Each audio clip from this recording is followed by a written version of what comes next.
Selamat pagi semua, perkenalkan nama saya Monica Dewi Siboro dari 10 Perhotelan 1. Di video kali ini saya akan menjawab soal-soal yang berkaitan dengan ujian semester 1 Informatika. Soal yang pertama, apa yang kamu peroleh dalam mempelajari bab 1 sampai 2? Nah, jadi banyak hal yang dapat saya peroleh dari bab 1 dan bab 2. Dimulai dari awalnya itu kami diberi soal tentang jelaskan menurut pendapat kalian apa yang dimaksud dengan informatika. Nah, di dalam pengertian informatika itu, menurut pendapat saya, informatika adalah sebuah ilmu dasar yang mempelajari tentang penguasaan teknologi informasi dan komunikasi. Dunia sedang berevolusi ke satu tingkat peradaban baru yang lebih berkualitas daripada tingkat peradaban sebelumnya. Hampir setiap waktu muncul teknologi-teknologi baru. Penguasaan teknologi informasi dan komunikasi menjadi sangat penting, karena setiap pihak yang terlibat di dalamnya dituntut mampu berpartisipasi secara aktif dan terus meningkatkan kemampuan berkompetisi dengan menggunakan dan memanfaatkan perangkat teknologi informasi. Dan juga kami diberi soal tentang jelaskan keuntungan mempelajari informatika. Tidak hanya pengertian informatikanya saja, tetapi bagaimana dan apa keuntungan yang kami peroleh setelah mempelajari informatika. Nah, menurut saya, keuntungan mempelajari informatika, saya dapat atau orang-orang lainnya dapat mampu berpikir secara komputasional dalam menciptakan solusi untuk menyelesaikan permasalahan secara sistematis, kritis, analitis, dan kreatif. Dapat memahami ilmu pengetahuan yang mendasari informatika. Dan juga yang ketiga, jelaskan perbedaan antara industri revolusi 4.0 dan perbedaan antara industri revolusi 4.0 dan society 5.0 adalah revolusi 4.0 merupakan konsep industri 4.0 pertama kali digunakan di publik dalam pameran industri Hannover Messe di kota Hannover, Jerman di tahun 2011.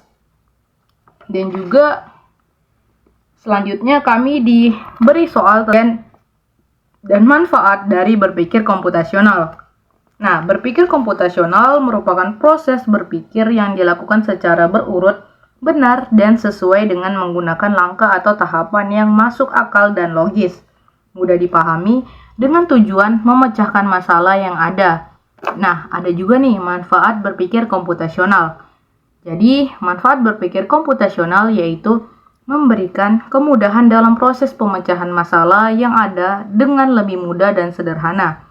Proses berpikir secara terstruktur atau masuk akal, sehingga dapat melatih otak, memberikan alternatif atau pilihan atau solusi dari permasalahan yang ada, sehingga memudahkan seseorang untuk menyelesaikan masalah. Dan juga ada 4 dasar pilar berpikir komputasional. Yang pertama, abstraksi. Abstraksi merupakan proses penyajian data dengan tujuan mendapatkan informasi yang penting atau informasi inti saja, dan tidak memunculkan informasi tambahan dengan tujuan menggunakan informasi yang tepat untuk menyelesaikan masalah. Contohnya, ketika kita berada di sebuah ruangan yang di dalamnya terdapat banyak benda dan ingin mencari buku dalam ruangan tersebut, mata kita hanya akan fokus kepada benda yang berhubungan dengan buku serta mengabaikan benda-benda lain di sekitarnya seperti mainan, meja, makan, kasur, dan benda lainnya yang ada di sekitar kita. Dan juga menceritakan hari yang sudah dilalui, membuat rangkuman mata pelajaran. Yang kedua adalah dekomposisi, yang merupakan salah satu bagian dari pondasi berpikir komputasional dengan cara memberikan beberapa solusi dan tahapan yang terstruktur, sehingga permasalahan kompleks yang dihadapi menjadi lebih sederhana. Contohnya, penguraian sampah organik, pembuatan kue, dekomposisi angka dalam matematika dengan memecahkan kedua angka menjadi bentuk yang lebih sederhana. Dan juga ada juga yang ketiga, yaitu pengenalan pola atau PT, merupakan pondasi lainnya dalam berpikir komputasional, yaitu dengan cara melihat perbedaan dan persamaan dari data yang ada, sehingga terlihat tren dan keteraturan data tersebut untuk kemudian digunakan sebagai prediksi atau proyeksi pada masa mendatang. Contohnya, pengenalan pola, memori jangka pendek dan jangka panjang, pemahaman bahasa, pengambilan keputusan, analisis data atau data mining, simulasi lalu lintas kota, face recognition, dan melakukan transkripsi seperti mengubah suara menjadi teks. Nah, yang keempat, penulisan algoritma. Penulisan algoritma merupakan bagian yang sangat dibutuhkan dalam proses berpikir komputasional dan digunakan untuk memecahkan masalah dengan menggunakan urutan langkah-langkah yang sesuai, terstruktur, dan masuk akal. Contohnya, algoritma membuat kopi, membuat mie goreng, memasak nasi, memakai pakaian, algoritma cas ponsel, algoritma menyalakan komputer. Nah, berikut merupakan hal yang saya peroleh dalam bab kedua. Dan juga di bab 3, judul materinya yaitu Teknologi Informasi dan Komunikasi. Nah, di dalam bab 3 ini saya mendapat banyak sekali integrasi antar aplikasi Office. Office itu beragam. Selanjutnya ada fitur tingkat lanjut pada aplikasi Microsoft Office dan juga pencarian informasi di internet. Dan yang bab keempat yang dapat saya peroleh dengan judul Sistem Komputer. Nah, di dalam sistem komputer ini saya dapat lebih mengetahui di dalam sistem komputer itu terdapat apa saja. Dan kita hanya mengira kalau misalnya di dalam komputer itu hanya ada mesin saja yang dapat menggerakkan komputer.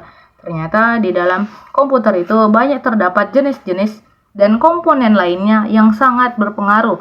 Contohnya, mereka tidak bisa berjalan sendiri tanpa bantuan dengan yang lain, sama seperti manusia. Hidup tidak bisa sendiri, melainkan dia merupakan makhluk sosial yang butuh bantuan orang lain. Dan juga sama seperti tubuh kita ada mata, kita ada telinga, hidung, mulut. Itu dengan mereka saling bekerja sama tanpa dia telinga nih, fungsinya cuma mendengar saja. Dan dia, jika misalnya tidak ada telinga, maka semua pasti akan kekurangan. Selanjutnya, soal yang ketiga, apa pelajaran yang diperoleh selama melakukan aktivitas membaca buku informatika secara individu? Jujur saja, jika kita atau yang lainnya, termasuk pengalaman pribadi saya, kalau misalnya membaca buku informatika, itu akan menambah wawasan kita dalam materi. Dan di dalam informatika justru yang dinamakan materi, tidak mesti harus praktek, karena jika praktek itu juga teori yang harus mendukung bagaimana jalannya praktek tersebut. Menurut saya penting membaca buku informatika secara individu, sama seperti konsepnya algoritma. Tanpa ada stepnya, kita pasti akan bingung kita mau ngapain. Jadi di dalam praktek, kalau misalnya kita tidak ingin bingung, maka kita harus membaca prosedurnya dulu, apa aja yang harus kita lakukan di dalam praktek tersebut. Dan juga soal yang keempat, apa akan dilakukan untuk perbaikan dalam melaksanakan pembelajaran informatika? Menurut saya, yang harus saya lakukan untuk perbaikan dalam melaksanakan pembelajaran informatika adalah dengan lebih banyak lagi materi, tidak hanya di dalam buku saja, melainkan perlu membaca lebih luas lagi seperti internet, karena di internet itu banyak mengandung materi-materi yang perlu kita baca. Karena kalau misalnya kita mengandalkan buku saja yang kita pegang, itu merupakan sumbernya masih sedikit saja. Tetapi jika kita mengandalkan materi yang ada di Google, yang materi yang dibuat melalui PDF, itu dapat membantu wawasan berpikir kita, dan kita akan lebih mudah dalam prakteknya karena kita sudah mengetahui, ini berpikir komputasional, ini contohnya algoritma.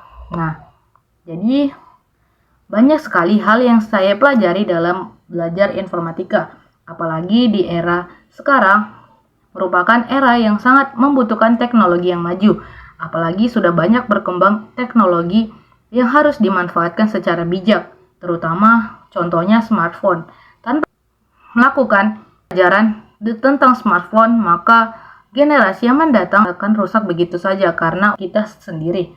Kita yang membuat, kita yang salah. Makanya dalam melakukan sesuatu, kita harus berpikir secara komputasional, berpikir secara step by step, dan hanya mementingkan diri sendiri, dan melainkan kita juga harus mementingkan diri kita untuk di masa depan, tidak hanya kita di sini-sini saja. Karena orang yang stuck di sini-sini aja tidak akan berkembang dan maju.